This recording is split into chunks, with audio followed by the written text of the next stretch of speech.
Belfast, Irlandia. Joseph Murphy berdiri di samping tempat tidur rumah sakit, menatap seorang pria paruh baya yang tubuhnya hancur oleh kanker. Dokter-dokter lain sudah menyerah, memberikan waktu 3 minggu untuk hidup.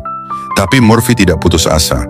Dia sudah menghabiskan bertahun-tahun mempelajari rahasia yang tersembunyi dalam alam bawah sadar manusia.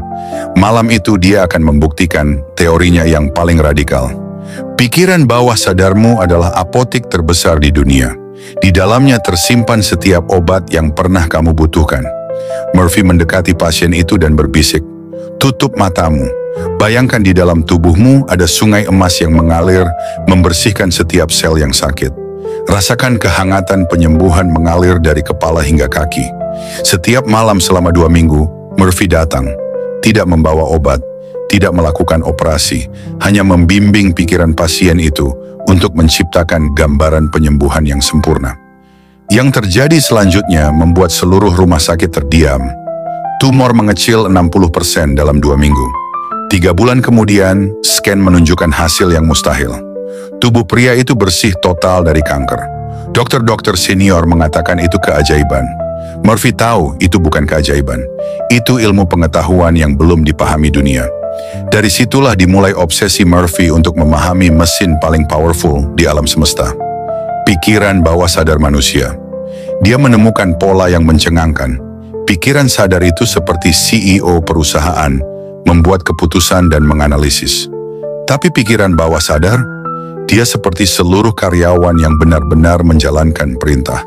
Dan inilah yang revolusioner. Pikiran bawah sadar tidak bisa membedakan antara realita dan imajinasi. Apapun yang kamu berikan dengan gambaran yang jelas dan emosi yang kuat, dia akan mewujudkannya sebagai realitas fisik. San Francisco, 1955. Seorang petugas kebersihan bernama William datang pada Murphy dalam keputusasaan. Usianya 52 tahun, gaji $40 per bulan, utang menumpuk. Dia merasa terjebak selamanya dalam kemiskinan. Murphy memberikan resep yang sederhana tapi powerful. Setiap malam sebelum tidur, bayangkan kamu sedang menghitung uang $100.000. Rasakan tekstur uangnya. Dengar suara kertas yang diremas. Lakukan ini selama 30 hari. William skeptis, tapi putus asa membuat dia mencoba. Hari ke-12. Saat membersihkan kantor, William menemukan majalah bisnis yang tergeletak. Di dalamnya ada artikel tentang investasi real estate dengan modal kecil. Hari ke-18, William bertemu dengan seorang developer yang sedang mencari partner untuk proyek kecil. Tanpa modal, William hanya menawarkan tenaga dan dedikasi. Hari ke-30, proyek pertama William memberikan profit $3.000, 75 kali gaji bulanannya. 2 tahun kemudian, William memiliki portfolio real estate senilai $150.000. Dia bukan lagi petugas kebersihan. Dia menjadi property developer yang sukses. Murphy menyimpulkan, William tidak berubah. Yang berubah adalah programnya. Pikiran bawah sadarnya mulai bekerja 24 jam, mencari peluang yang sebelumnya tidak terlihat.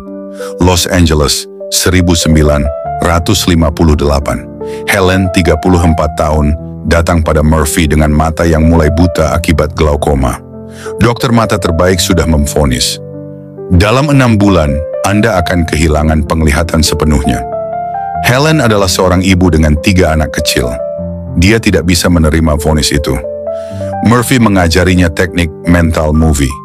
Helen, setiap hari selama 20 menit, putar film di pikiranmu. Kamu sedang bermain dengan anak-anakmu, melihat wajah mereka dengan jelas.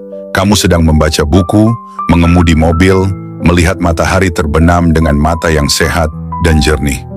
Yang terjadi membuat komunitas medis terguncang. Minggu kedua, tekanan di mata Helen mulai menurun. Sesuatu yang secara medis tidak mungkin tanpa operasi. Bulan ketiga, penglihatan Helen yang tadinya kabur mulai membaik. Dokter tidak bisa menjelaskannya.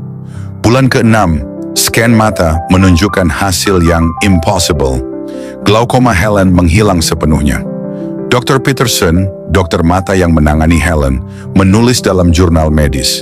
Dalam 30 tahun praktik, saya tidak pernah melihat kasus seperti ini.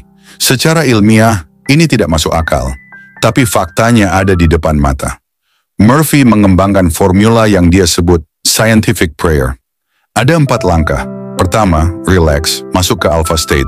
Pikiran bawah sadar paling reseptif saat kamu dalam keadaan tenang, seperti saat akan tidur atau baru bangun. Kedua, visualize. Buat gambaran yang detail, hidup, dan emosional tentang hasil yang kamu inginkan. Jangan fokus pada masalah, fokus pada solusi. Ketiga, feel, generate the emotion. Emosi adalah bahasa pikiran bawah sadar. Tanpa feeling, visualisasi hanya omong kosong.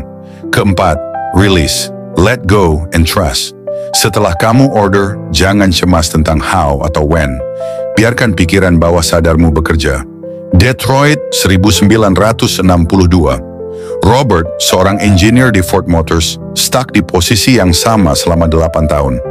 Gajinya stagnan, idenya diabaikan, dan dia merasa karir sudah mentok.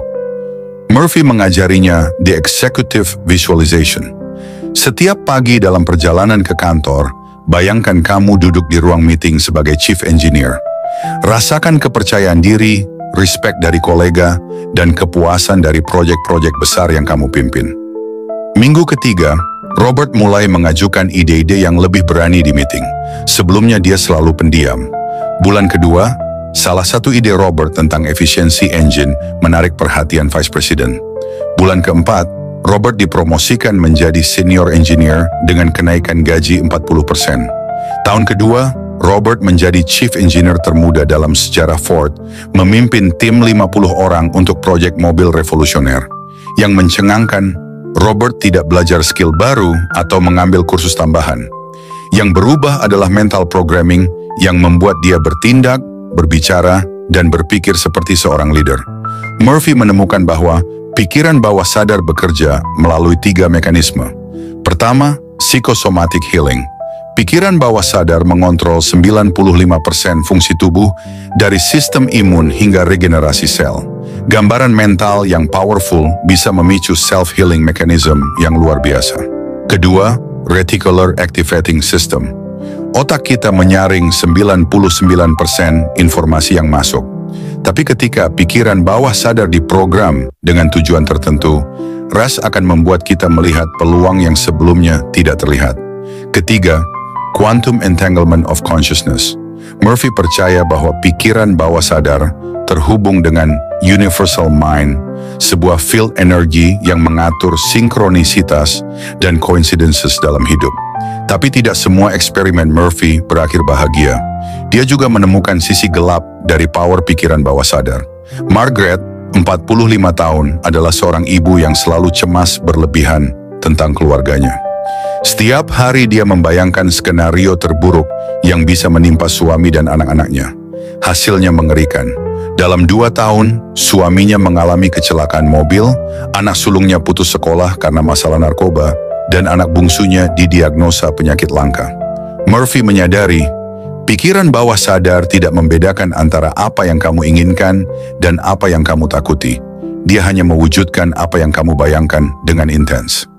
Hari ini, 60 tahun kemudian, neuroscience modern membuktikan apa yang Murphy temukan secara empiris. Neuroplasticity, otak bisa merekonstruksi dirinya berdasarkan pola pikir. Placebo effect, keyakinan bisa mengubah chemistry tubuh secara literal. Epigenetics, pikiran bisa mengaktifkan atau menonaktifkan gen tertentu. Murphy tidak hanya mengajarkan positive thinking, dia mengajarkan precision thinking. Dr. Joseph Murphy meninggal pada 1981, meninggalkan warisan yang mengubah jutaan hidup.